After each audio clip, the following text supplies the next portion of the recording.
चलिए यार, आज की इस वीडियो के अंदर हम एक नंबर प्रॉब्लम कर रहे हो गया ISC 11 के लिए। तो इसके अंदर हमको सिंपली करना क्या है यार, हमको यूनिक डिजिट इंटीजर्स को फाइंड करना है किसी पर्टिकुलर रेंज के अंदर। जैसे कि मैं आपसे कह दूंगा कि 21 से लेकर 30 तक आपको यूनिक डिजिट इंटीजर्स फाइंड करने हैं, तो आपको फाइंड करने होंगे। तो इसको देखेंगे कि हम कैसे कर सकते हैं। तो सबसे पहले हम देखेंगे कि आपके ये यूनिक डिजिट इंटीजर्स एक्चुअल में होते क्या है। तो मैं आपके सामने यहाँ पर कुछ नंबर्स लिखूंगा, जैसे कि 201, 2222, 592, 232। हाँ, तो ये काफी है। समझाने के लिए एक और लिख लेते हैं, 593।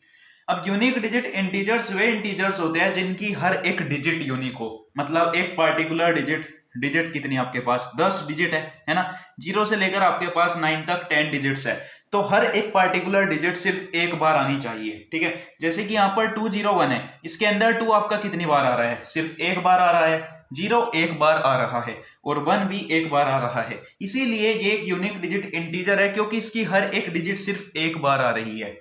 और यहां पर हम 592 में देखें तो 5 एक बार, 9 एक बार और 2 भी एक बार। इसीलिए ये भी एक यूनिक डिजिट इंटीजर है। अब यहां पर 232 में देखें तो 2 बताइए कितनी बार आ रहा है। 2 यहां पर आपका 2 बार आ रहा है, इसीलिए ये आपका एक यूनिक डिजिट इंटीजर नहीं है।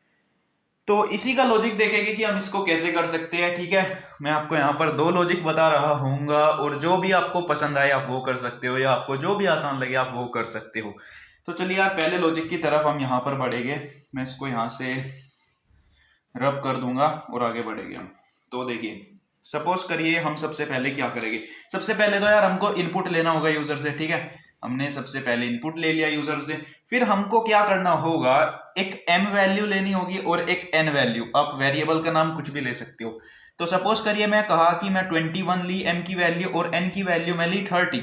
तो आपको क्या करना है, 21 से लेकर 30 तक दोनों इंक्लूडेड होने चाहिए। 21 से लेकर 30 तक सारे यूनिक डिजिट इंटीजर्स को प्रिंट कराना है। जैसे कि 21 के अंदर 2 एक बार, 1 एक बार, तो एक यूनिक डिजिट इंटीजर। 22 ये एक यूनिक डिजिट इंटीजर नहीं है, इसीलिए सिर्फ 21 प्रिंट हुआ होगा अभी तक।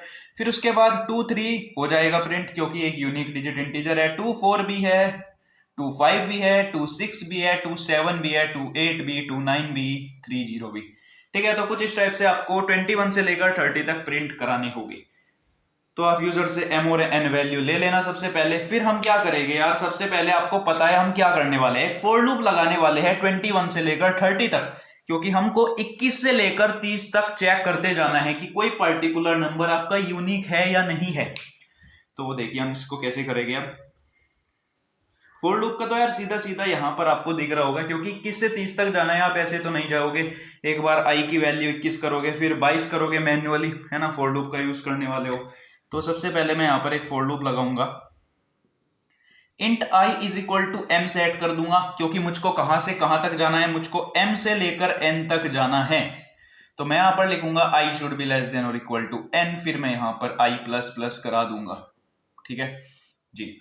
तो उसके बाद फिर मैं क्या करूंगा यार, मुझको चेक करना है कि जो i है, i सबसे पहले सपोज करिए हमारी m की वैल्यू क्या है, 21 है, और n की वैल्यू 30 है। तो m के अंदर सबसे पहले क्या होगी, सॉरी i के अंदर सबसे पहले m की वैल्यू होगी, और m की वैल्यू क्या है आपकी 21। तो i के अंदर सबसे पहले 21 होगी, ठीक है। फिर चेक होगा कि क्या 21 30 से कम या बराबर है, तो ये आपकी ट्रू होगी और नीचे बढ़ेगा। फिर i की वैल्यू बढ़ेगी, i की वैल्यू 22, 23 कुछ इस टाइप से होगी।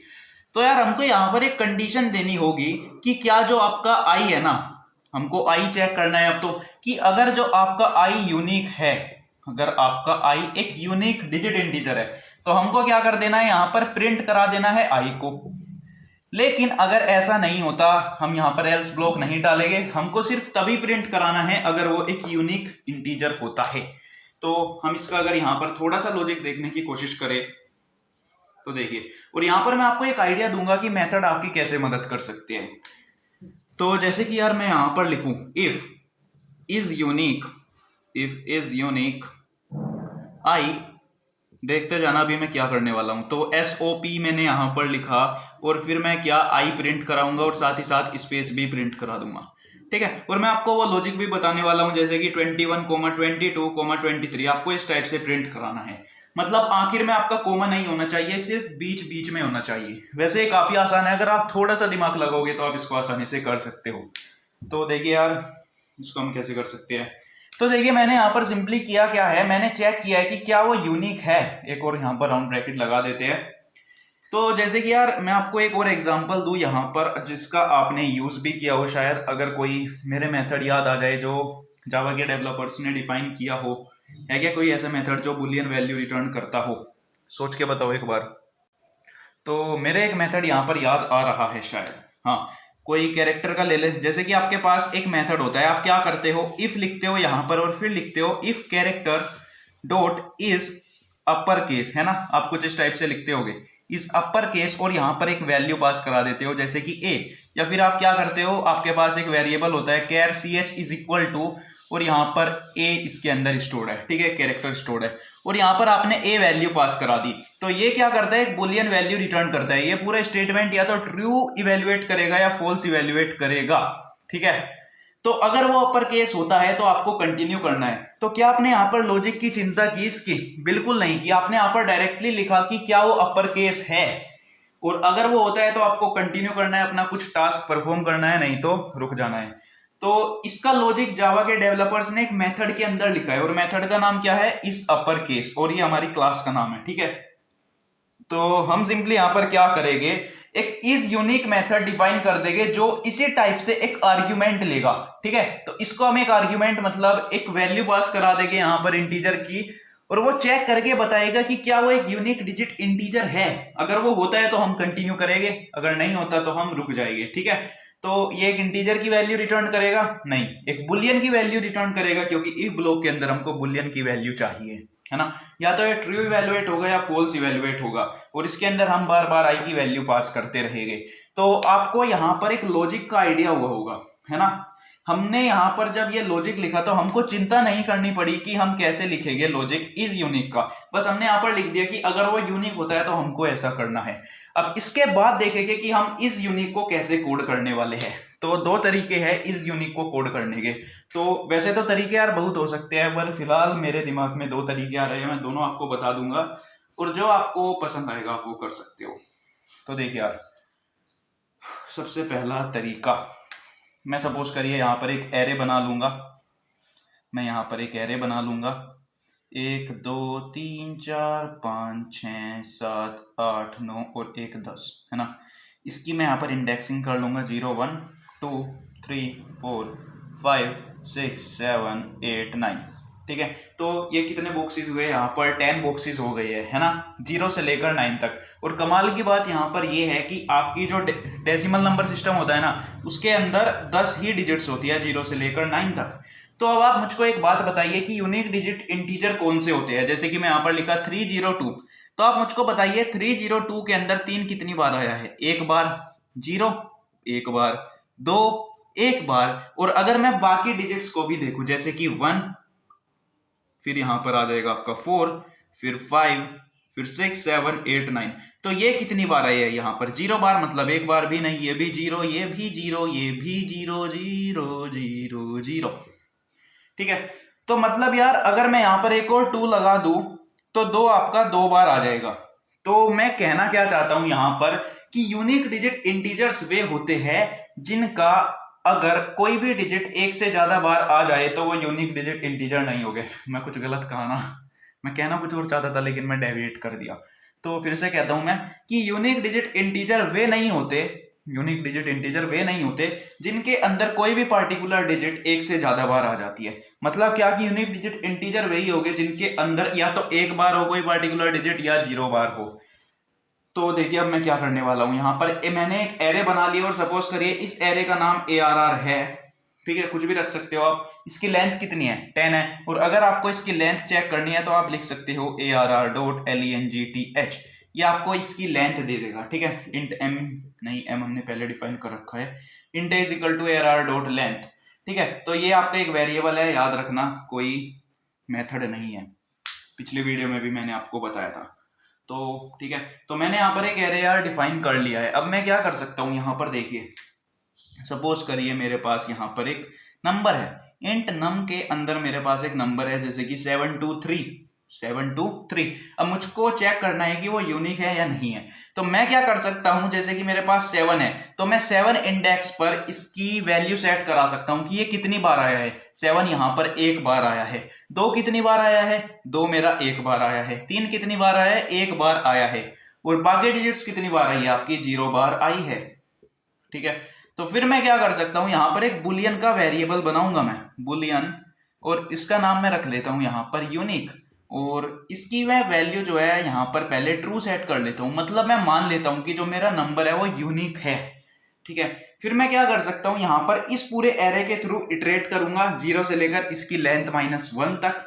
और फिर मैं चेक करता चलूंगा कि जो आपकी हर एक डिजिट की वैल्यू है या तो वो 0 हो या 1 हो, मतलब वो 1 से बड़ी ना हो। ठीक है, अगर वो 1 से बड़ी होती है तो मेरा मतलब क्या है कि वो यूनिक नहीं है। और मैं अगर वो 1 से बड़ी मुझको मिली तो मैं यूनिक की वैल्यू तुरंत फॉल्स करा दूंगा और अपने इटरेशन को रोक दूंगा। सपोज करिए मुझको 5 पर यार यहाँ पर वैल्यू 2 मिल जाती है, मतलब क्या हो सकता है, मेरा नंबर के अंदर 5 5 2 बार आ रहा है, तभी यहाँ पर 2 होगी वैल्यू, है ना।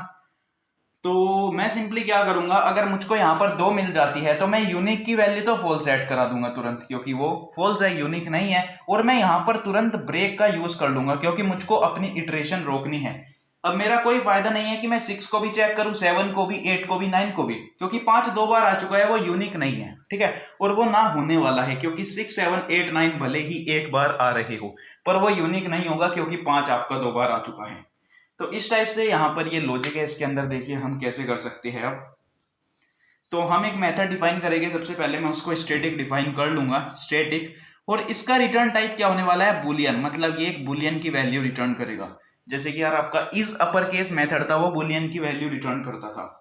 और इसका नाम मैं यहाँ पर रख लेता हूं इज यूनिक, और ये कुछ आर्ग्यूमेंट्स लेगा तो मैं ले लेता हूं इंट n। ठीक है, एक नंबर लेगा जिसको ये चेक करने वाला है कि क्या वो यूनिक है या नहीं है। तो अब हम यहां पर सिंपली क्या करेंगे, एक एरे डिफाइन करेंगे। सबसे पहले तो int arr is equal to new, और यहां पर हमको स्क्वायर ब्रैकेट्स लगाने होंगे, भूलना मत। ठीक है, और इसकी लेंथ में यहाँ पर 10 डिफाइन कर देता हूँ, मतलब मेरे पास यहाँ पर ये arr बन चुका है। अब मुझको यार जैसे कि मेरे पास 3 2 9 है तो मुझको इसकी हर एक डिजिट को एक्सट्रैक्ट कराना होगा, और इसके बारे में आपको पता होगा कि हम कैसे करते हैं, जैसे कि आपने पहले भी देखा था। जैसे कि मैं 3 2 9 लिखूं और इसका मॉड्यूलस 10 करा दूं तो मेरे पास कितना आएगा, 9 आएगा, है ना। रिमाइंडर इसका 9 आने वाला है। अगर आप इसको 10 से डिवाइड करोगे तो मेरे पास पहली डिजिट आई। फिर मैं क्या करा देता हूं, 3 2 9 को 10 से डिवाइड कराऊं अगर, तो मेरे पास 32 आ जाएगा।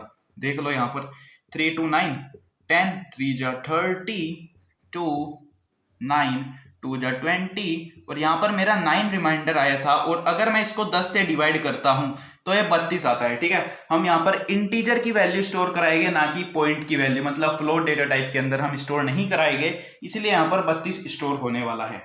ठीक है, फिर मैं क्या करूंगा, 32 को मॉड्यूलस 10 करूंगा तो मेरे पास 2 आ जाएगा, है ना। मतलब मेरे पास 9 भी आ चुका है, 2 भी आ चुका है।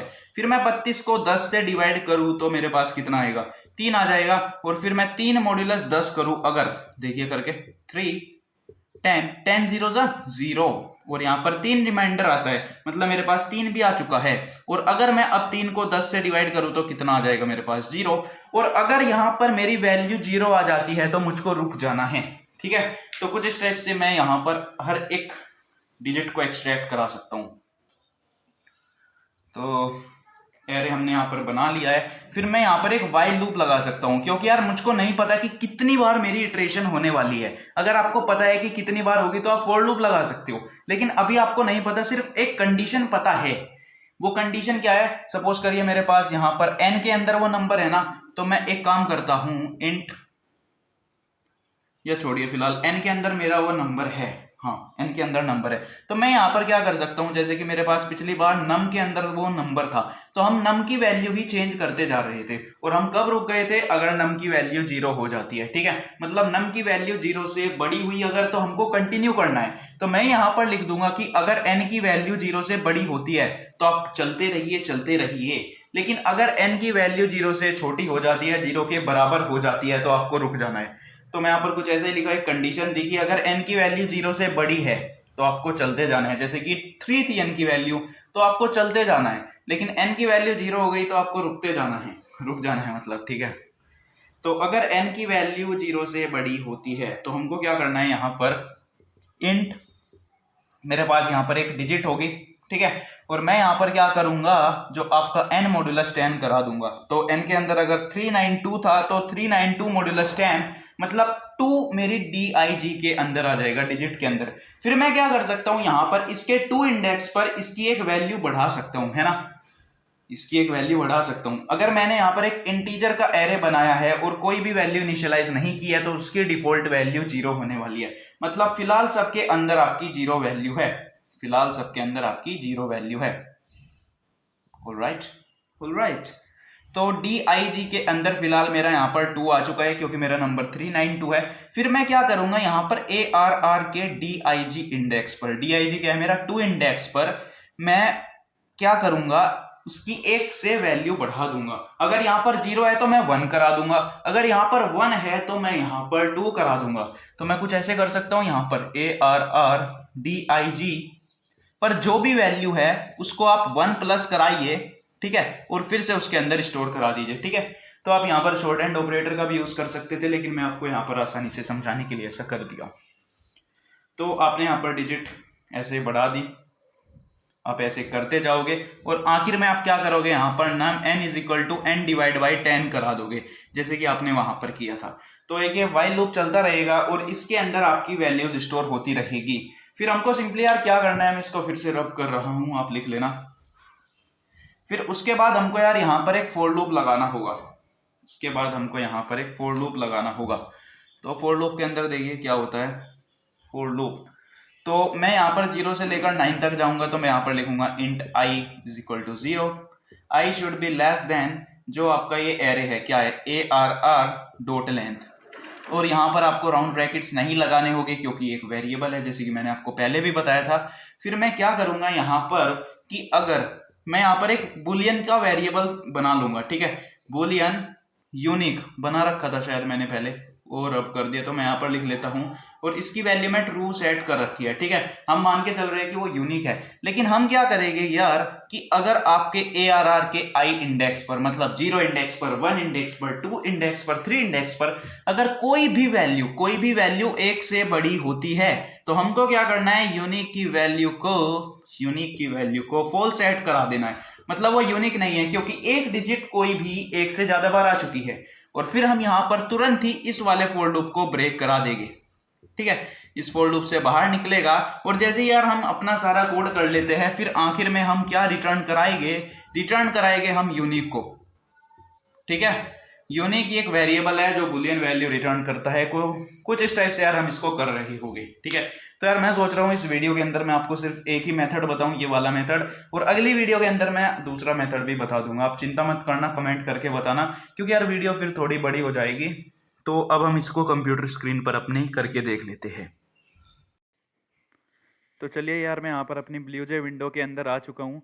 लेकिन मैंने वहाँ पर यार क्वेश्चन के अंदर एक और कंडीशन देखी। कंडीशन क्या थी, क्वेश्चन के अंदर दिया गया था कि जो आपकी m की वैल्यू है वो 30,000 से बड़ी नहीं होनी चाहिए। अगर m की वैल्यू 30,000 से बड़ी हुई, या फिर अगर आपकी n की वैल्यू भी 30,000 से बड़ी हुई, इन दोनों में से अगर कोई भी एक कंडीशन ट्रू होती है तो आपको रुक जाना है, ठीक है। अगर m की वैल्यू 30,000 से बड़ी होती है तब भी आपको रुकना है, अगर n की वैल्यू 30,000 से बड़ी होती है तब भी रुकना है। और एक और कंडीशन थी यहाँ पर, जैसे कि आप अगर समझने की कोशिश करें खुद, तो सपोज करिए यूजर ने m की वैल्यू 30 दी और n की वैल्यू 50 दी, तो मुझको 30 से लेकर 50 तक प्रिंट कराना है। लेकिन अगर वह चतुर बनता है और उसने m की वैल्यू 50 दे दी और n की वैल्यू 30 दे दी, तो यार ये गलत हो जाएगा, क्योंकि हमको यहाँ पर छोटी वैल्यू से बड़ी वैल्यू तक जाना है।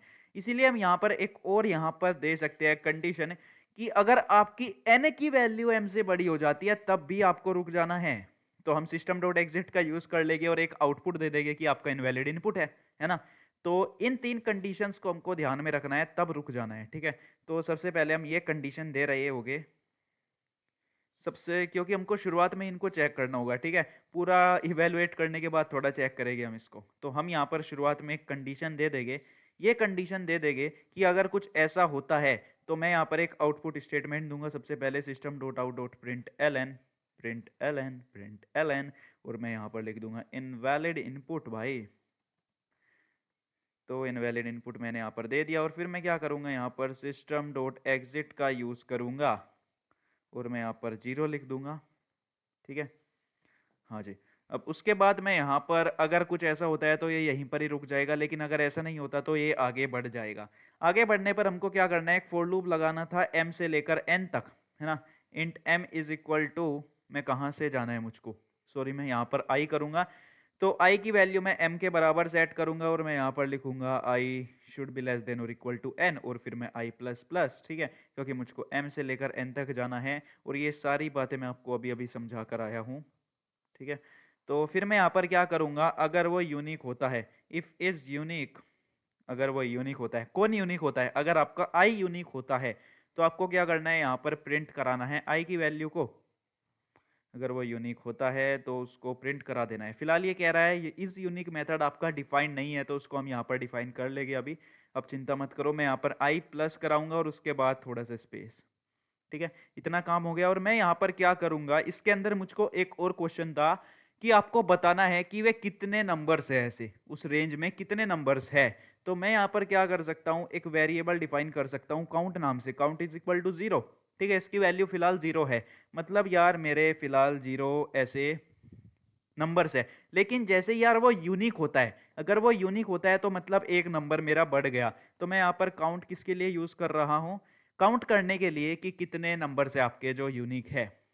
ठीक है, तो अब हम यहाँ पर इस यूनिक को कोड कर रहे होंगे।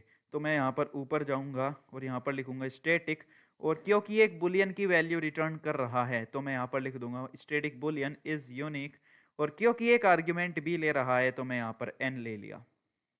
फिर हमको इस n को चेक करना है, तो सबसे पहले तो मैं यहाँ पर क्या कर रहा हूँ, एक एरे बना रहा हूँ, इसका नाम मैं arr रख दिया is equal to new int, और यहाँ पर मैं इसका साइज 10 सेट कर दिया। ठीक है, एक सिंगल डायमेंशनल एरे है। अगर आपको एरेस के बारे में नहीं पता तो मैं लिंक डिस्क्रिप्शन में दे दूंगा, आप वहाँ पर जाकर वीडियोस देख सकते हो। ठीक है यार, कंसेप्ट मैटर करता है आपका, अगर आपके कंसेप्ट एक बार समझ में आ गया तो फिर आप माहिर हो।